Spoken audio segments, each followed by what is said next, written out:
Welcome to Minding Waves, the podcast where we talk about life's ebbs and flows with a perfect combination of heartfelt conversation and expert advice. I'm your host, Sarah, joined today by my husband, Trevor. Hello. Grab a cup of your favorite drink, get comfortable, and let's ride these waves together. So today our topic is how do we get here? And what I mean by that is like career path-wise.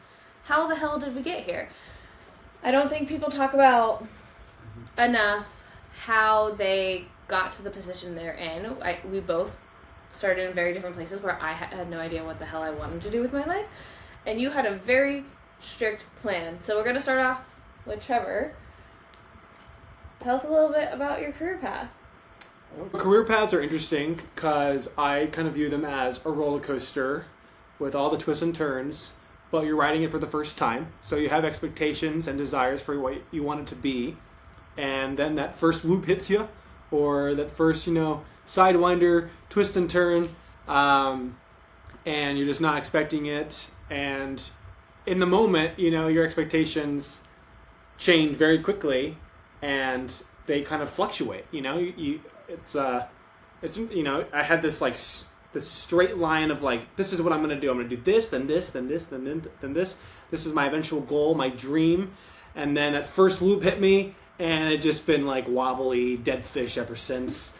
But I've enjoyed it. And, looking back, we're coming up close to the end of our 20s here. And there's very few things I would want to change. So I feel like I had to start at the beginning of who I was in high school when we first met.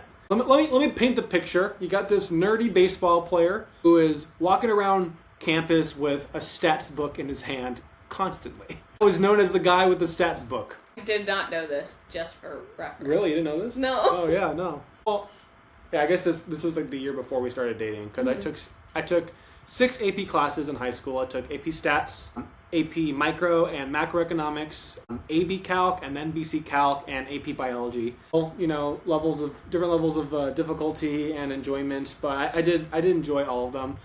They were good challenges, and I learned a lot. But stats class was really important to me. It was why it was one of the first ones I ever took, because I wanted to be a GM for a baseball team. I loved baseball. I loved stats. My mind just worked that way. And I looked at what everyone else was doing. Moneyball, that movie came out, talking about, Billy Beane and the sabermetrics for statistics in baseball. And that changed the whole game. And that game is still evolving today. Every sport's always evolving, but I feel like that was the nexus event for old school baseball, transitioning to modern day baseball. And same with football as well. I'm sure there's something similar. I'm pretty new to that sport, but I'm sure there was something similar back, in the last couple decades. Yeah, so I took that first stats class, really just eye on the ball, focused on being a GM. And at the time, I had a batting coach. I was doing really well in baseball as well. And my batting coach, he was he was a scout for the White Sox, and then turned into the batting guru. So many Major League Baseball players were in that batting cage with me, and I was always surrounded by professionals, which is surreal to think about.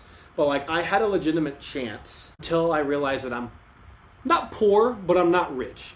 And at a private high school, money talked. And I lost my starting position after an AP Bio related trip to Ecuador and the Galapagos Islands, which was an awesome experience. But I left for a week. I was just starting on the JV team. Left, came back. I was no longer starting because a kid that was very wealthy kind of replaced me, and he was doing pretty well in the position, not as well as me statistically, which, remember, I had the statistical mind. I had people tracking these things, and it just didn't pan out. So from there, I pivoted to doing swimming my senior year because I was just done with that organization. It ruined baseball for me, and I was still okay with maybe doing GM for baseball, but I was starting to open my horizons a bit when I realized that kind of stuff in real life can happen and so quickly. That's what I was going to say, because you and I started dating after all the stuff with baseball happened. Right, yeah. It's kind of funny, because my junior year, I had a very similar experience. Right, yeah. Where I got hurt during it. So we had a very similar experience. I played softball, he played baseball.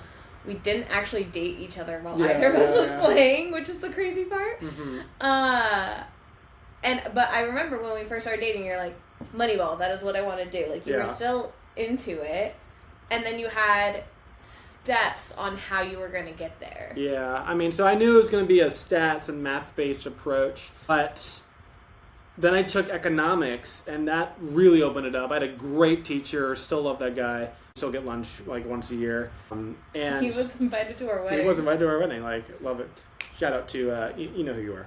It's weird. Like, I took econ, and I just started to learn more about the opportunities that were out there. You know, you don't know what you don't know, and when you start learning how much you don't know and more of the opportunities that are out there, your perspective changes, your worldview opens up, all these new horizons, and I just started keeping my mind open. And over time, I learned what it would take, like the grueling, track to getting there, and like I had connections, but like one of the biggest, and this is gonna make me seem really lazy, but one of the biggest advices I got from the people in the industry was you need to learn Spanish like yesterday, because that is like so important in this sport, because so many guys from Cuba and like all they're speaking Spanish, and like being able to talk with these guys, networking with the players themselves is super important. And I'm not like a huge networking guy. I'm not like I feel like I'm pretty personable, but I dread that just gives me so much anxiety. Like phone calls,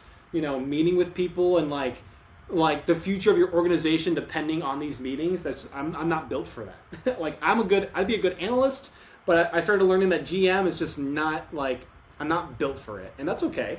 It's kind of that Monsters University moment where it's like, I'm not meant to be a scare. I'm meant to be something different, and that's okay.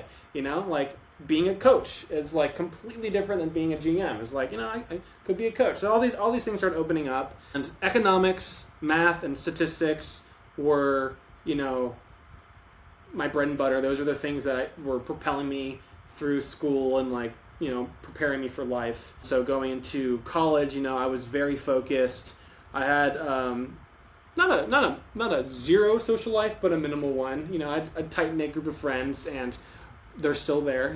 Talk to them every day, and I excelled at school. Like that was just one of the few things that I did really well in, which I'm learning now that I have ADHD, very grateful for, because it's not easy for everybody. That was just something like I could hyperfixate on my studies, and it was game over. Like I ace these classes, and I did really well. And then you get the degree, and I'm thinking, okay, now what? Like GM's off the table. Yeah, but I want to like roll it back a little bit. Okay. Because I vividly remember, and I could be wrong, but I vividly remember you were like, well, I want to be a GM, but I'm going to do this like to get better at the stats. I'm going to go through like being an actuary, and like when you first got to college, I'm going to be an actuary. I'm going to take all the exams by the time I graduate. Or that was the thing I told people that I wanted to be, but you were the only, like, very few people knew about my GM desires. Yeah. So that was like, oh, that's like the closest thing I can think of, where it's just like a lot of stats and nobody knows what it is. So like it made me special, and I feel like I didn't have to like explain myself all the time, which backfired. But yeah, so actuarial sciences was on my radar. If you don't know what actuarial science is, it's just like the nerdiest of nerds doing stats, and it's like probability, finance, and it's weird. But it's pretty much just like, think insurance. The guys that are making the models to guess how long you're going to live. Are you going to get in a car accident? How safe is your home in your neighborhood? Is it going to burn up in flames? Stuff like that. Those are the nerds. I can call them nerds because I am one. But those are the nerds that are making those models and making those decisions, and they make bank. I didn't know that at first, but like starting out, it's the same base pay as like any field with econ or finance or business or math, whatever. It really is. But the scaling is insane. And there's only really there's two things really that stand in your way of getting to like that top cap of money, which is there's 6 exams. Feels like a fantasy quest to me. Like it really feels like a game of Dungeons and Dragons. Like, okay, boss battle, test number, whatever, right? And yes, the tests get harder. So the first one's just probability. The second one and third have to do with finance and economics, I think. Just trying to implement more things. And they get hard. The first one's hard. I studied for it a couple times, and I never felt ready. I took practice exams, never aced it. Like, all my success with schooling just felt like useless because like I can't get this guy. I can't nail it. Maybe probability. It's just maybe I'm not built for that too. And yeah, so it's just. It was this weird roller coaster ride again. You know, I did the internship with actuarial firm. And hated it. I realized it's so boring. Like, there's a reason they get paid a lot because you're just sitting. Like, I just think of Bob from The Incredibles in his cubicle and, like, his car just miserable. Life is just totally gray. That's what I imagined. And I was like, there's no way I want to spend my life doing that. That sounds zero fun. So he did this internship after his sophomore year, so he's halfway through college at this point, and he's like... Junior year. I did State Farm, and then I did that one after junior. Oh, but I was going to say that, like, it really instigated, like, this need to pivot. Yeah, definitely. And it was good. It was good that I did it. And I looked around for different jobs, right? And a lot of the actuarial jobs for, like, insurance are in, like, random places like Ohio or Illinois. Sorry if you live there. It's not random. It's random to us. But like really like out of nowhere like cities, like they're not in like Chicago, Illinois. It's not in like Akron, Ohio or something. Like it's just like in these random kind of cities that I've never heard of before. And keep in mind that I was still in California. Yeah. And so like that was not going to happen. Going to like a random location was not in the cards. No. So, I mean, I really started to pivot and I started to freak out a little bit like in senior year. Not too much because I knew I still wanted to get my master's. So I knew I still had some years to like research and look into it. But slowly, one by one, all those options that I had thought of during high school, all part of my plan, started, dwindling and disappearing and like being written off. So... I didn't really know what to do. I kept my head down, focused on my studies. I figured if I still do well in school, like all the doors that are there will be open for me. Until you come out of college and you learn just how hard it is to get that first job. And this is something I didn't hear until I was trying to or like afterwards. But seriously, getting that first internship when in college is so hard. Getting the second one, pretty easy. Getting the first job out of college, so hard. Getting the second one, pretty easy. Like it's like the doors open after you've proven yourself, and I think this is what's wrong with like just life and like society in our country right now. And I don't know of a better way to solve it, but it is hard. And like I feel for everyone out there currently struggling to find a job. Like if you're just coming out of college, this is your last summer before going to a job, or you're still looking. I get it. Like it's tough. And this is where networking comes in really handy. All my friends who are really good at networking had stuff lined up. They had options. I did not, because again, I suck at networking. I'm not good at it. I'm not built for that. It makes me really anxious, which is not an excuse. It's just like, it's hard. It's hard for me. And I still did a fair amount. Yeah. Anyways, skip forward to the masters. This is where things got crazy. This is where yeah. Like a normal drama turns into like a sci-fi horror. Like out of nowhere, like what's that movie? Annihilation. Well, it kind of starts out sci-fi, but then it's just like at a certain point, it's just like off the walls bonkers. I'm like, what am I watching? Or even better, Barbarian. If you haven't seen it, Barbarian, my horror fans, watch Barbarian. That movie is nuts. I went to USC for my master's. I got the accolades and the stuff from undergrad. I did really well. You graduated with a 4.0 in economics. He got straight A's. I in did. His economics yeah, degree. So my department does give like an award to like the most excellent student each year, and I was able to get it for econ. Not for stats. Stats was a lot harder, but that was like a little bit of a harder program. It was built for masters, whereas the econ was built more for the undergrad. Mm-hmm. So I don't know. Again, I excelled in school, but as you can see, it's irrelevant. for not fully irrelevant, but it's not everything. Social life and networking, really important. Again, for those of you who want to, I did put out a video on Monsters University where I talk about this, so there's a lot of me in that video. But yeah, you can't put all your eggs in one basket, and I did not know that, and I learned it the hard way. But yeah, anyways, going to USC, they announced this new program, and it was like, oh my god, finally something like built for me. Like, this is perfect. It has game theory, it has stats and econometrics. Like, maybe the GM thing isn't off the table anymore. Maybe I could do something related and then kind of, do a lateral move to that industry after I get some experience, because saying earlier, there's like two things for actuarial. You need to do the exams. The other one is experience, obviously. Like, they don't want to just give a job to some random hobo off the street who, passed the test. But I was just so excited for this program. Like, I could not stop thinking about it. I was, again, going into my planning mode, like, I'm going to do this one, then that class, and like, I'm going to do it in this order. I'm going to try to get this internship set up, yada, yada, yada. And I get there. Day one, this is where it takes a curve. Day one, I sit down.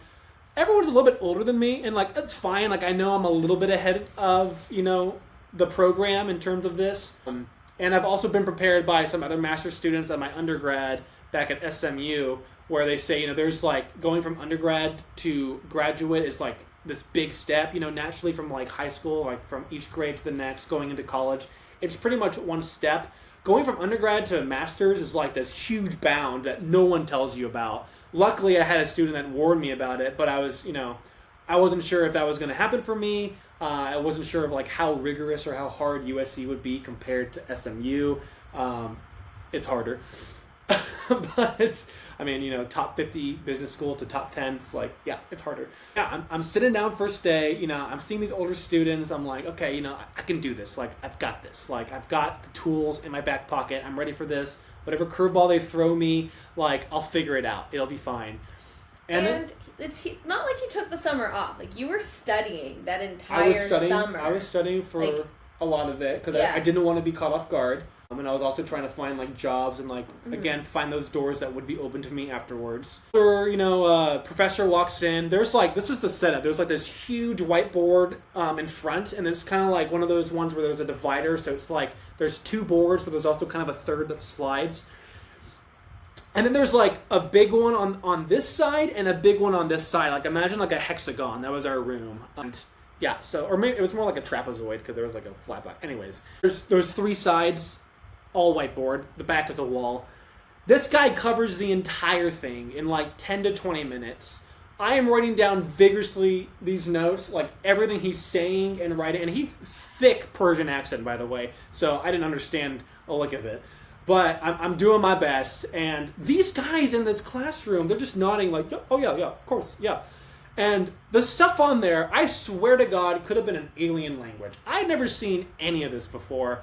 I mean, it's like linear algebra mixed with calculus, mixed with stats, and like, I've taken all those separately, combining them together, like, what the, what is this? I don't do math. No, this was, he covered every board in 10 to 20 minutes, and at the end, I'm thinking like, I don't know if I got it in me at this point. Like, I don't know what to do. I'm freaking out. And then he says these words, of course, this is all just review. And everyone, again, still nodding. I'm like, that's it. Got my bag, packed up, left. Did not go back. I don't know. To some of those people, I'm sure I looked like a ghost or like some loser. I learned later that they were all in their PhD. So like there's like, numbers for like classes, like 101 or like 1,000 would be an intro class. Then there's like 2,000. So normally as you go in undergrad, you start from the 101s or the 1,000s and go to like 3 or 4s, maybe a 5, which is where you'll start seeing some master's students. This was a 6. So I was like, okay, yeah, like it might be a little bit harder for masters. Like, no. This was PhD. Everyone in there was going for their PhD. And I'm just thinking to myself, did I fail? What did I do wrong? Did USC fail me? Did they not like prepare me for this, like in terms of expectations? And you called me freaking out. I was pretty much sobbing. And I like anxiety through the max, pure anxiety attack. Like that part, spoiler alert for Inside Out 2, but that part where like anxiety's just going around, that was me. I was frozen in fear, thinking like, oh my God, my life is over. I'm never going to get a job. I'm never going to get my master's degree. This is it. I'm so behind. Everyone that I was in undergrad with, they've all got their jobs. They're set up. I'm going to have to wait a whole year and look like some lazy bum. Maybe I can work retail. Maybe I can do waiter. Like I'm going all over the place. I can remember it. I go and talk to the administration. I'm like, what the heck is going on? Like, this is not what I was told this program is. I want my money back. I want nothing to do with this program. Like, sign me out of everything. Like, I'm done. And the nicest teacher came in. I don't remember her name. It's been a few years. And it was an Indian name. But she was a saint. And she calmed me right down. Just those calming presences like, Trevor, it's going to be okay. There are other options here for you. Like, okay. So I was going to do pretty much the basic masters in economics. I looked at the classes. They still excited me. They still have some options of like the ones that excited me for that program. But, the 400,000 to 500,000 or, whatever level that seemed doable and achievable. And I started to feel better. It was a Master's of Arts in Economics, which never made sense to me. I was like, what's artsy about economics, especially from such a mathematical, statistical side? Like, SMU was mathematical with the econ. It was more theoretical, more like modular based. But this one was like, I thought I was good at math. Like, I had to take a remedial math class in the undergrad program to prepare me for this new program for the masters. Like, the masters here was still insanely hard, and I'm like flabbergasted just thinking about it still. Like, I was taking these classes while taking the remedial class to try to catch up, and I was in this remedial class going forward. I was trying to go as fast as I could through that book, way ahead of where the class was. Still struggled with that class. It was still hard. It did help me with the rest of the program, and I did start catching my breath. I started making friends, started catching up. I felt better. But at the beginning, doing that transition, I called my dad. I was like, Dad, I don't think I can do it. Like, I'm so sorry to have wasted your money. I'm so sorry to have, like, made you think that I could accomplish this. I don't know if I can. He didn't say anything. He's just like, you do you, Trevor. Like, don't worry about it. And I'm like, okay. After I calmed down, I said, I'm going to give myself 4 weeks. If I still feel like this in 4 weeks, if there's no change in 4 weeks, I'm done. And my dad said, that's a great plan. You do that. Like, he's the most supportive man. I'm going to tear up just thinking about him. He's the best. But 4 weeks come and go. I'm working my ass off. I can't remember breathing, let alone eating or sleeping. But those 4 weeks came and went, and I felt like I did back at SMU, like I could do anything. Like, I could do this. This is great. I got this. I'm learning so much. I'm making friends. The experience is worthwhile, even in, crummy LA. The drive there is a jerk. But, yeah, I felt a lot better. And I don't know, I don't know what I did there that was, like, super healthy, but I know it was. I think, one, you didn't give up on yourself, and you also knew your limits. Yeah, and I set, like, a goal, expectation. Yeah. Like, not a barrier. What do you do? Like boundaries. Boundaries, yeah. I set boundaries for myself too. Like, I don't want to feel like that again. Yeah, absolutely.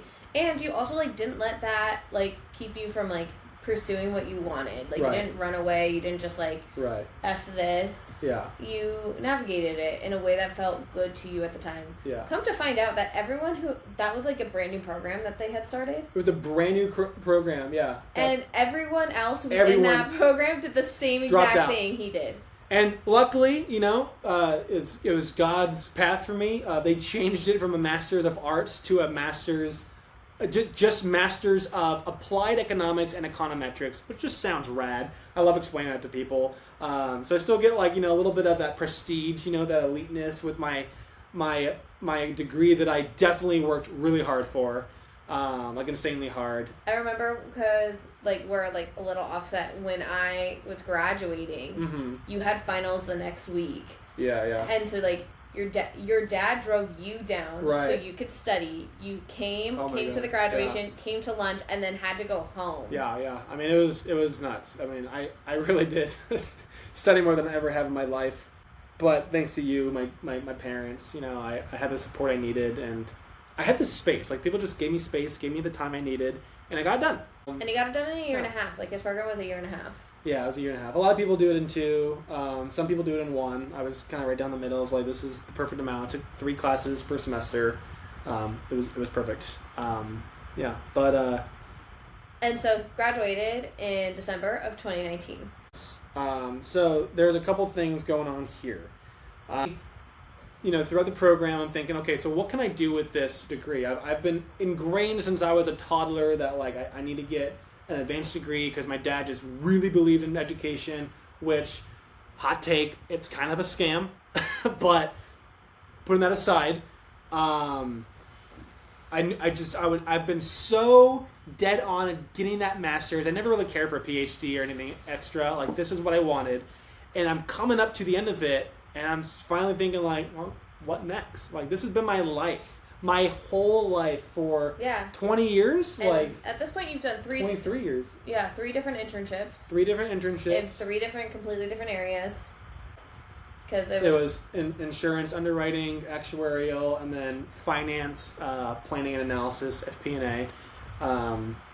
But yeah, so I was thinking about this stuff, and I'm looking at all the jobs that people are going for, and it's all consulting. And a lot of my friends are in consulting. It's never been an attractive job to me, and I didn't know why. Like, if it is for you, let it be for you. I think it's really cool. There was something that it did, like, give me that bad taste in my mouth, and I couldn't explain it until I had that talk with your dad. Mm-hmm. And he said, like, again, he is someone who built a company from the ground up. He knows all the ins and outs, networking, finance, actually doing the services and stuff. Mm-hmm. He said to me, like, again, let them do their thing. Like, if it works for them, it works for them. The same issue that he has is the one that I had, is that they don't make anything. They don't make a product.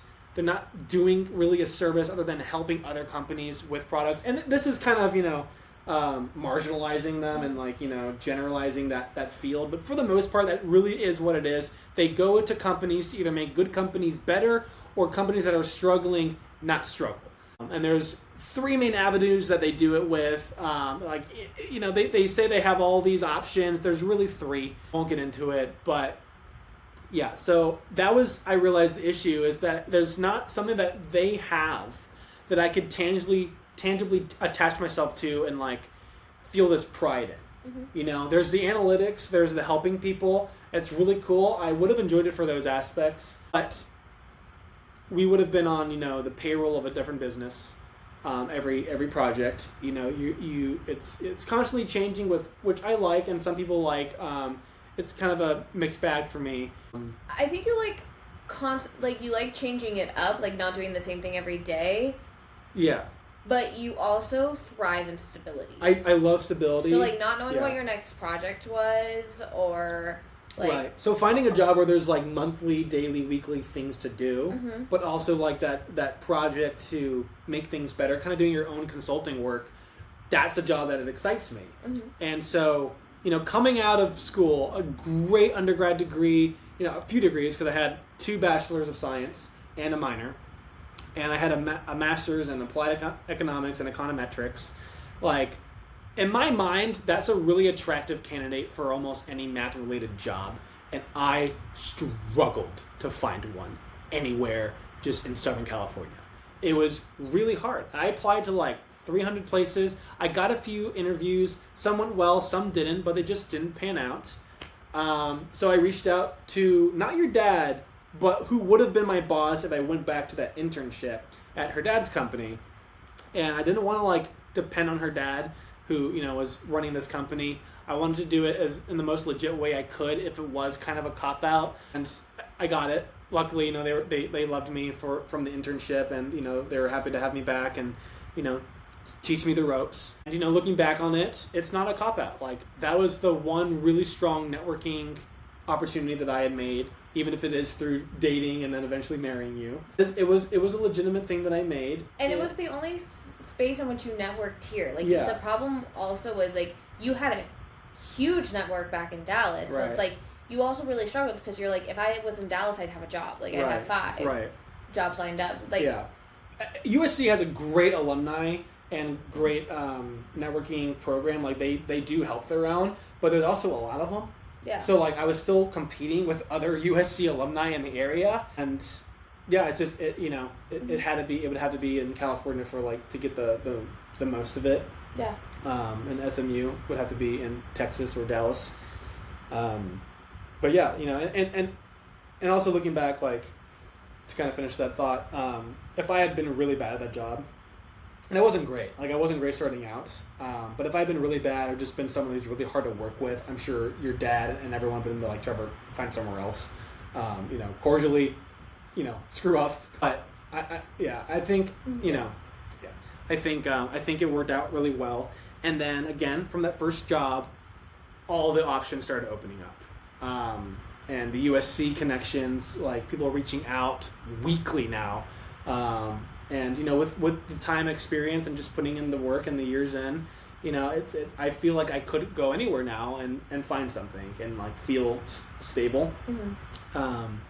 But yeah, you know, before that job started, it was, you know, I ended in 2019, which means 2020 was right around the corner. Yeah, the day he was supposed to start at that job was the exact day that the world shut down. Yeah. And then I was told 2 weeks max. Like, come back in 2 weeks, you know, like, all right, fine, like, I'll take a break. Like, I haven't given myself a break in 23 years, like, I'll take a break. And for those of you who have listened to our first episode, you heard that, like, he was then quarantining here. So, like, my dad was coming out of these meetings, and, like, he had, like, really good insight of, like,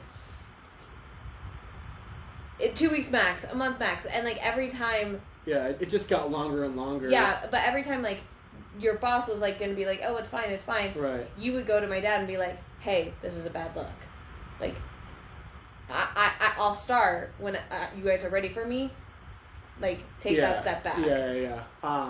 And I did start working. I put in a few hours over the summer with them, just kind of like a little bit of training, mm-hmm. like, you know, call it pro bono. Like, I didn't take any pay for it because, you know, the company putting a new payroll on, you know, would have looked really bad as well. And they're like stopping everything, and it made your dad look bad. Like, it just would have been bad, you know, look for in general. Yeah, it's bad optics. So, like, this way, hey, you have something to do, you can train me. I have something to do, I can be trained and learn the ropes a little bit.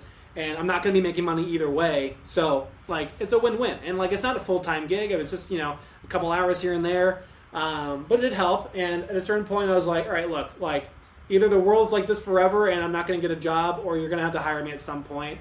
And finally, like, September, they're like, all right, yeah. September, I was like, if it's not ready by September, I'm going to have to start looking elsewhere. But, you know, not to say that I hadn't already been looking elsewhere, but luckily we got an agreement, and, you know, I started a little bit lower than I would have wanted, you know, in pay to help them. And then as things started to come back, then I started, you know, to climb that ladder a little bit, and it opened, you know, the windows. Which led me to my new job. But yeah, it's been a good last few years. Tell them what your current job is. All right, so this is all in the movie industry. So I do finance. You don't have to say your company if you don't want to. Yeah, I won't, but it's fine.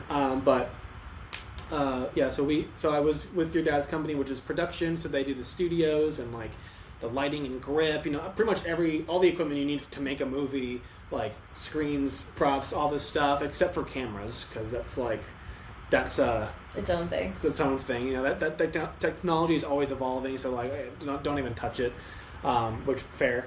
And so then from there, I pivoted to post-production. So now I'm at a company that is not well known by, like, the average moviegoer, but everyone in the industry knows and uses this company. I cannot think of a show or movie that we have not had our hand in, even with, like, studios that are, like, you know, all in one house, mm-hmm. Like Universal or Warner Brothers. Like, we touch everything, and it's really cool. Like, I love seeing. Every time we watch a movie, it's like the names at the bottom. Yeah, I love seeing it. You know, I love working. Like, this is data that excites me, so I love working with this kind of data, and, like, kind of like seeing, like, oh, they're working on a trailer for this movie. Like, can't wait to see that when it comes out. You know, so it's cool stuff like that, and it's not the end of my journey, but man, am I happy now, and, like, I'm somewhere that I love, and I'd be happy staying here for 50 years. Like, I really would be.